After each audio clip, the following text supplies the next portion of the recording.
I wonder if I might invite the filmmakers up on stage.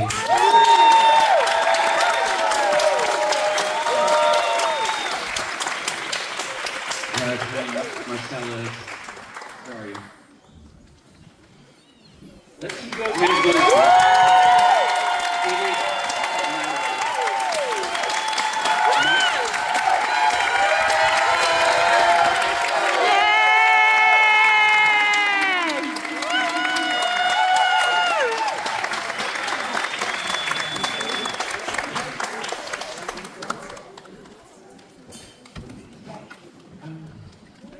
I don't know, is Mike here?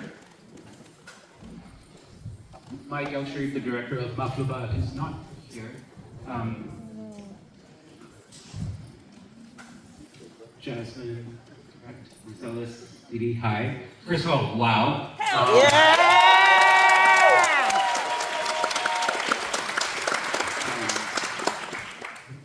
I can take a lot of credit for that because I was on the narrative programming committee, but I can't take credit for Marcellus's film.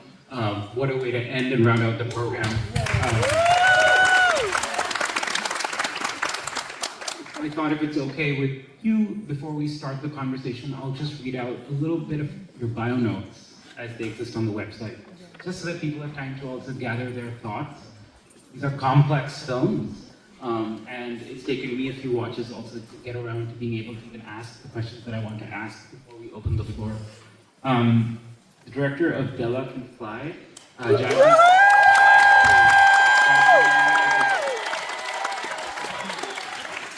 apparently doesn't need an introduction in this room, is a queer storyteller who radically dreams beyond the boundaries of our reality. Their work navigates the fluid spaces between truth and myth, offering vibrant, unconventional narratives that envision a liberating future. Jasmin is a mural arts and BlackStar fellow, and currently is a Next Lab Leeway artist in residence. Welcome. Director of Last HOORAH at G-BABY'S. Born to Haitian immigrant, and the youngest of 7, DeeDee Casimir crafts stories featuring Black women living freely, rejecting respectability politics. Having transitioned from fashion to film, her strong stylistic eye informs her writing and directing. DeeDee has a BA from Howard University and MFA from LMU. And co-creator of Talking Walls, Marcellus Armstrong, is an artist, filmmaker, media programmer, and educator. His work focuses on archival and material notions of Blackness and queerness. Since 2019, Marcellus has been collecting oral histories as part of an ongoing archival project, Talking Walls, of which we got to sample some today. I want to begin by thanking each and every one of you for sharing their incredible work with us. It's been a very moving evening. This program is called ANTECESSORS, and I was struck by how much your films share. They're all about houses and families, inheritances and generations, whether those are biological generations or chosen generations, whether your families are given to you or taken. But I also noticed how incredibly specific the texture of each and every one of your films is. I mean, and in a way that not only shows off your stylistic command of the medium, but also completely respects and humanizes your protagonists, whether those are fictional or real. So congratulations. I have just a couple of questions because I'm sure there's many questions in the audience and we have about 25 minutes. So I thought I might begin by just asking each and every one of you, for all of us present in the room, if you could just say a little bit about the genesis or the origins of each and every one of your films, and then we could circle back to talk about a question I had, which is watching the film back tonight in this room, on the screen. What was a moment in your own films that stood out to you today? And is there a particular challenge during filmmaking or a particular instantiation of your mission or vision in that sequence that you can think of? So we'll come back to that. Do you want to? Hey, well, thank you guys so much for being here today on a rainy Friday. I've been on the West Coast, so I heard it's been like a heat wave over here. And then I'm like, what heat wave? It's raining. It's actually pretty cool. So yeah, your question is about like the genesis of the film and how it came about. So this was actually my thesis film for my master's program. I went to LMU for my MFA, and I really was, at the time, my grandma's house had just been sold in Brooklyn, and it was just making me think about like the concept of home, and if it still exists, if it's not in physical form. So that was like the thesis throughout the film. And I thought it was pretty cool that like all the films, like even in the one about the Palestinian, granddaughter and grandma, like in the end you saw it empty. And I just thought it was so cool, like the through line, but also how we're all kind of like feeling the same things. You know, we all express it in different ways, and that ultimately comes down to like our different voices and points of view. But yeah, like what is home? And I mean, obviously you've seen the end. She's not in the physical home, but I do think it's very evident that there's like a spiritual aspect to it that'll always tie her there, so she actually doesn't need it. Because I do think transition is a part of life. I've dealt with death throughout my whole life, and it's something that we don't actively talk about. And I think like I had read something in like the Times recently how it's actually very American, very Western to like resist the conversation of it. And specifically when it comes to like, you know, estate planning and all that kind of stuff, it's very within like our Western culture. But I actually like embrace it, but not necessarily, I think it's just by force. But I actually like think like transition is like quite beautiful.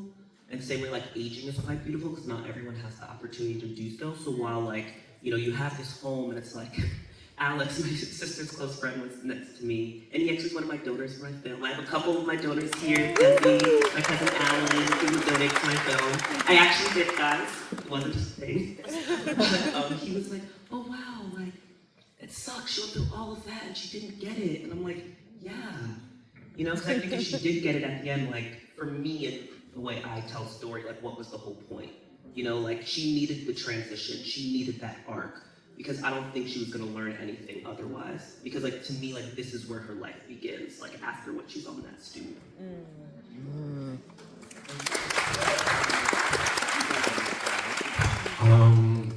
Thank you all for the same thing. Thank you all for showing up. I have a great team and support system that I would have loved to participate in this Q&A, but BlackStar was like only one person. So I also just want to give a shout out to my two co-collaborators, Sajid Saeed, who I believe is here, and then Rashad Momar. And Rashad Momar cannot be here, but sends his love. The story started with Alfred. I met Alfred 6 years ago in Detroit. I was living there at the time. It was maybe 4 months before I was leaving or going to move to Philadelphia. And someone met Alfred that was working on a house, and Alfred walked by and gave him the history of the neighborhood, and then Eli, who was, I only think 2 people in the film, Eli and Rhea. Eli introduced me to Alfred. And so, a special thing, I think a lot. Anyway. And then Eli was like, oh, you should talk to this person. I think y'all would really have, you know, a conversation and get along. I reached out, he invited me over to his home, and then y'all have seen how magnetic Alfred is. And immediately I was like, Alfred, like, I don't know, but I would love to do a project on you. I don't know what it would be. And then he immediately was like, no. Yeah, he was like, no, I don't want to do any project on me. I want to tell the real history of Detroit. That's the story that should be told. And I was like, okay. But I love Alfred. I moved to Philadelphia. I still kept in contact with Alfred. I moved into Germantown and was roommates with Craig, who is featured in the film and is also here as well. So I also just want to shout out the participants in the film that are here from Philly. So Craig is here, as well as Karen Smith is here as well. And it is an ongoing archive project. You don't hear too much of Karen, but I'm still working on it. Karen, you will get your due justice. As well as Gary Hines, as well, is also a participant in the project as well. I moved in with Craig, who's been born and raised in Germantown, has lived in this house for 17 years, only takes gay roommates. And then there was just something about being in his home and being in this place that is very much a Black and gay space, as well as just talking to Alfred. I applied to Velocity Fund and I said, hey, I want to do a project on around homes and talking about people around homes connected to identity, specifically private spaces, Black queer spaces, what makes that different, and how can you tell the difference in how someone decorates their space and and how does that reflect on identity. Called Alfred. I was like, Alfred, I know you don't want to do a project on yourself, but like, you know, every room in your home is a different part of your life. Would you mind going through your home and just talking about how you decorate the home and what it means to you? And he was like, yeah, I love that. And I think that notion, I think it made him more comfortable to talk about himself through the way that he's decorated his home and life. And then that's where the project started. That is a tricky question to answer for me. And as I'm hearing your responses, I'm trying to think of mine, because I think throughout life I've been absorbing a lot of things that never left me. And you know, there's certain parts in there that I can elaborate on, and I'll try to like get what I can. First time dealing with someone dying that I was close to was my grandfather. And I remember, you know, not really having folks around me or family around me that was back when I was like 11, but I remember kind of feeling alone with that. And this is my first time really dealing with death, and I didn't really understand what was happening. And I remember attending the funeral, and I'm forgetting some information, but my great-grandfather is a twin. And I remember attending the funeral and seeing someone that looks like my grandfather. And that never has left me. So it popped up in this film. And I thought that would be a creative way to, you know, show a child dealing with death, but also seeing this surprise that someone that looks very close to your grandfather is still here. So that's where that idea came from. And then I think about family photos. I believe that, like, growing up, I was obsessed with the past. I love looking at family old photos and seeing who my people are. This is not something, you know, you learn in school. You have to learn it with your family. And not a lot of talk about certain things unless I'm asking, because I was very, very curious. And then with that obsession, you know, it's something I always came back to. I always attended my grandparents' house on both sides, and I would dig through things. I would try to look for my grandfather's journal, something. And recently, my grandparents' house on my mom's side, they are now removing things from the house that I pretty much spent a lot of time in, and I got a lot of that stuff. Whether it's like the family albums, whether it's a mirror that was saved, I even have like my parents' records, and I can't, being in that, you know, my space that I'm in now, it's something that weighs heavy on me. And I just started writing. And I don't know when exactly, and I know it was some time ago because this film took a while to make. But yeah, I just started writing and thinking about, you know, both my grandmothers getting older, and me trying to understand death a little bit more, and what does that look like with, you know, them reaching a very old age, and Sue won't be there. So this film kind of allowed me to release a lot and grieve, even though both my grandmothers are still here, but I see them getting, you know, weaker. I see them not going outside as much, not attending things as much, and it bothers me, but I'm trying to, I guess, mentally prepare, you know, for that grieving part. So with Della Can Fly, you know, there was a time where I talked to my grandmother a lot. I don't do it as much because I'm really busy, but she would tell me like things that I can't find in photo albums, you know, and she would make these photos come alive. And her sharing how she grew up in Brooklyn, sharing how one day she escaped to Coney Island.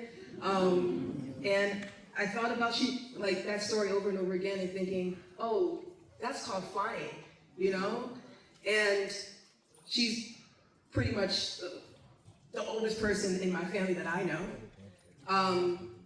And when thinking about those stories, I think about how much life she has lived. Both my grandmothers, but how much life they have lived and how many times they felt like flying. And yeah, it kind of just all came together. Tweaks every now and then, thinking about science and technology and all that. And it just came all together. For sharing that. I'm aware of the time. We have about 10 minutes before we absolutely have to be out of here. So I asked you guys a second question, but let's save that if we can come back to it. I think there may be questions in the audience. Are there any questions in the audience for these extraordinary filmmakers and their films? And if I might request you to please use the microphone. Thank you. Hi. I loved every single moment tonight. And I couldn't help but think about or wonder if any of y'all's families have directly engaged with your work. I feel like the through line tonight was just like under all the stuff, I kept thinking about us all having family that play different roles in our processing of death, of age, of homes, all that kind of stuff. And so I'm just curious if anybody wants to speak on your family engaging with your work, and if that has changed your conversations or deepened them. And with the direct film that we did, or just generally speaking? You could speak to this film or in general, because I feel like all of these films could have really started some type of interesting conversation with your family. So if you want to speak on this film, that would be really cool. Well, I will say, I thought it was really cool you were talking about family photos. That was something that I noticed. I was like, oh my god, because all the photos in my film were of my family. And I just told my sister to scan me anything that was before 2000. And they had no idea what I was asking for, and they saw the film and were like, oh. And I'm like, yeah, you can't sue me. So, it is what it is. But it's pretty cool, I will say. It hasn't sparked any particular conversation per se, afterwards, but the person who represents the grandma is actually my paternal great aunt. And that's just the photo that I had. And when my dad first saw the screening, he doesn't say, wow, great job, congratulations. There's a long row of my family, and he goes, why didn't you use my mom? It's what the girl scanned me. Next film, when I reach 5 figures, your mom will be right in there. I'm gonna take a photo for Alfred, by the way, of the audience, just to let y'all know. I would say both personal family and chosen family. My family is here, they're in the wings. My mom is here. My mom is the matriarch and has a really sharp memory, so she can remember specific dates and will remember when she moved to Baltimore, will remember specific, just everything. She's kind of the griot of our family, and I feel like none of them have actually seen the film that I've made, but I feel like I get a lot of the need for archiving and to preserve our stories, and I'm the one that, my mom took the photos, I have scanned the photos and made them digital. I've tried to take oral histories of my aunts and family members as well, so I'm kind of taking on, I think, what I've learned from my aunt, that you really should kind of preserve the things that are given to you in your family. And then I would also say chosen family is really important, and I have a lot of the oral histories was a lot of trust through Adodi, which is an organization I'm a part of, which is a chosen family, and they're also here as well. And then just having a good balance between them.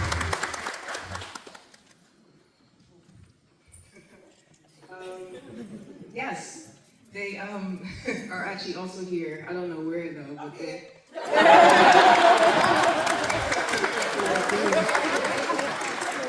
Yes, but when I do finish the film, because I actually never know when that's happening. I think that for most filmmakers, we don't know when that's happening. My family is always invited to watch.